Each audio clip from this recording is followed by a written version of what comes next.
Good morning. My name's Brother Timothy. I'm a Dominican friar, and I'm so happy to be with you.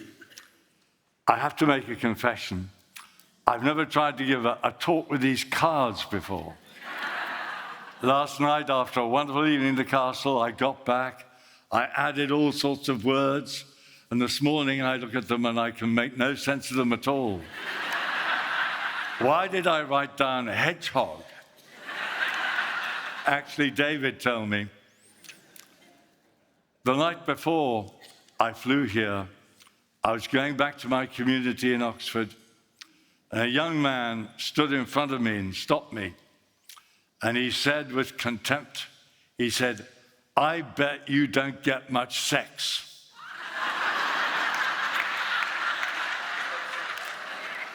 I didn't know what to say. Where's your pet dragon when you need him? Or even your anarchist grandmother.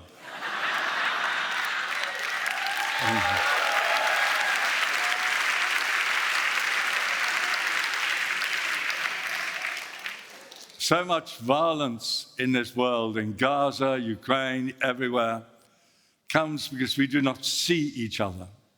He looked at me and he said, "Who's that weirdo thing in a white skirt?"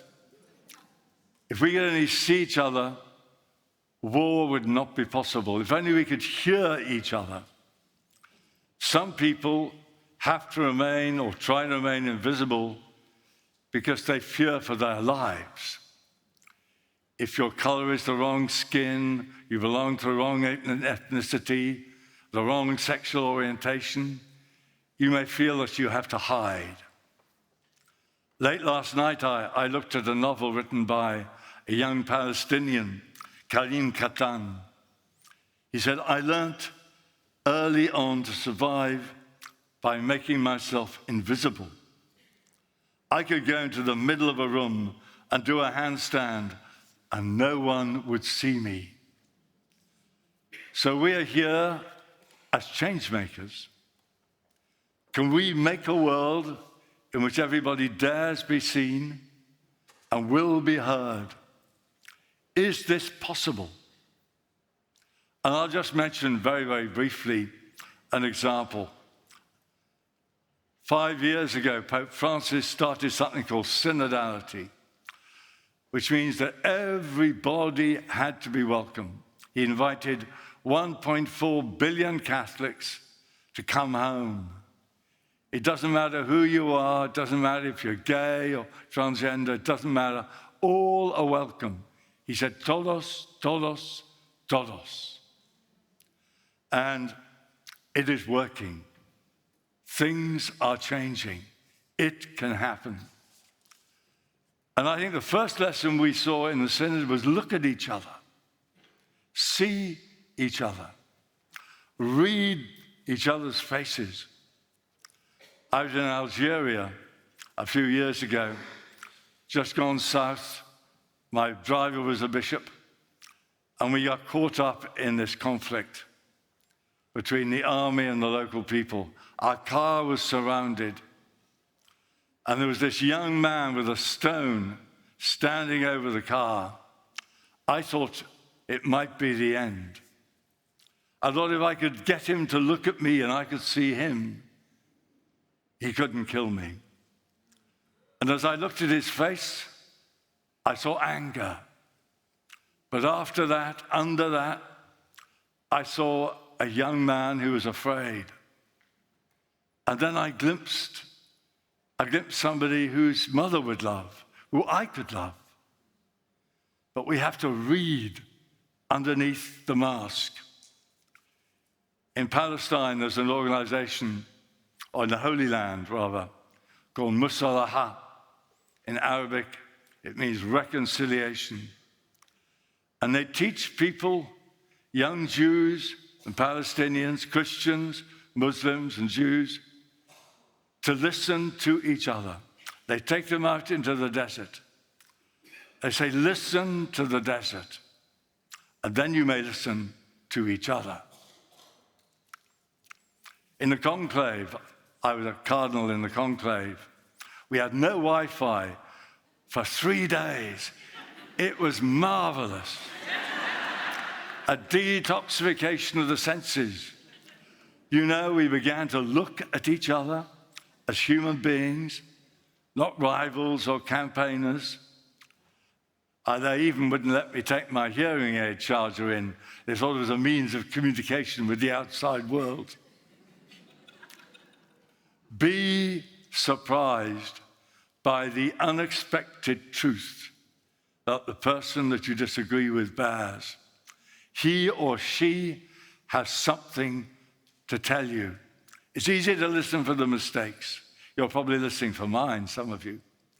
Listen for the unexpected truth. That day in Algeria, later on, we went down and we got to the Sahara, and we had to cross to a place called El Abiod. And we found a young man with his 2 sons, and we said, "Can we get to El Abiod?" He looked at our car, which was a bit battered by that stage. He said, "Not in that car." But we drove, we saw no other way. We took a path through the desert, and it ran out. And we looked behind us. Night was drawing near, and we saw we'd been followed.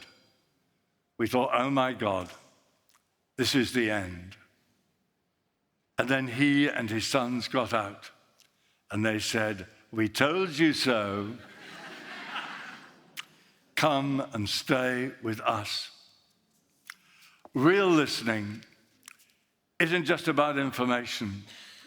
It's transformative of who you are.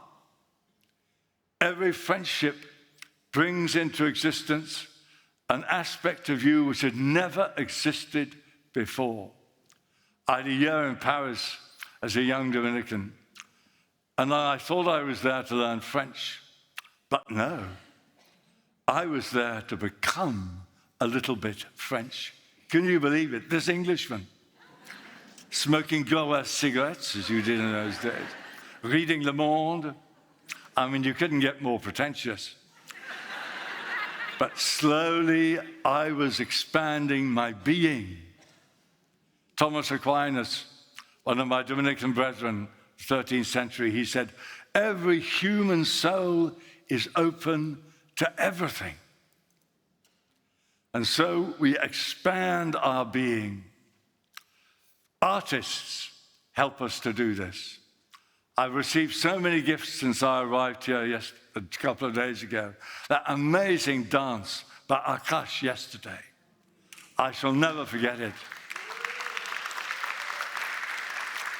And my last little thought, because I can see the time ticking by, I want to say something which is perhaps hard to say, and I may get it wrong, forgive me. Of course, initially, we need identity politics. If I feel despised for some aspect of my being, I need to be able to stand up for it with pride. And that is good, and that is necessary.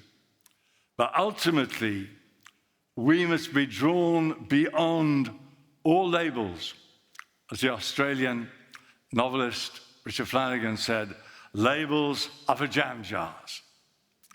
I must admit, cardinals, when we were red, we do look a little bit like strawberry jam jars. But ultimately, we have to go in search of an identity yet to be disclosed. I love the talk yesterday, Ubuntu. I am because we are. But who we are is yet to be revealed. So your job, my job, as change makers, is to lead people beyond what we know to a humanity which is yet to be discovered. And when we arrive, we shall see each other.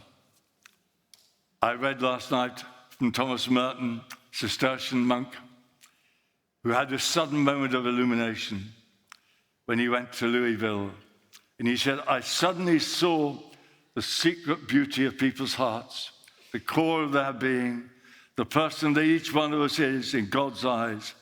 If only we could see each other that way all the time. There would be no more war. There would be no more hatred. There would be no more greed. Thank you.